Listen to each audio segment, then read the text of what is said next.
Sa naglalagay tayo ng sili. Pero ganahan pa kaya kung ang presyo nito mas mahal pa sa karne at gulay? Yan ang kwentong kalye ni Jem Encinas. Jem?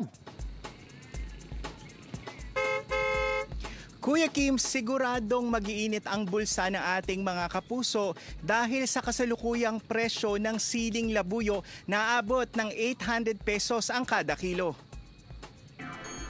Sa Marikina Public Market, ang kada kilo ng siling labuyo halos kapresyo na ng kilo ng karne ng baboy at manok. May isang linggo na raw itong dinadaing ng mga mamimili, pati na rin ng mga nagtitinda nito. 550 pesos ang pinakamurang kilo ng sili na aming nakita, pero ito yung sobrang malambot na. Kaya ang ilan nire-repack ito dahil mas mura at mabibili raw ang tingi. Iniwasan ko na lady-pack, pero ganun din ang price. Nagte-10 ako, nagte-20. Dati 5 kilos, ayun, pag 2 and isa na lang. Mabubulok siya pag natira, sayang.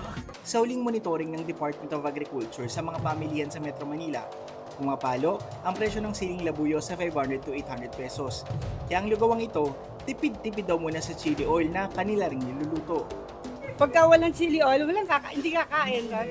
Ang hinahanap talaga ay may chili oil. Kahit na mahal, at least mag-adjust lang kami, halagang 50. Ang biglaang pagtaas sa presyo ng sili ay dahil umano sa pagkaunti ng supply nito. At pagkasira sa taniman ng sili ng nagdaang bagyo. Pero noong mga nakaraang buwan, halos nasa 100 hanggang 200 piso lang ang kilo nito. Kaya ang tanong ng ilan, posible bang bumalik ito sa dating presyo?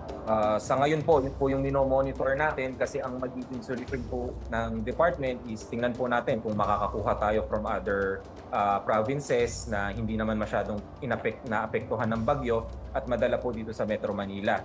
Umaasa naman ng Department of Agriculture na bababa rin ang presyo ng sili sa mga susunod na panahon, lalo na ngayong bare months.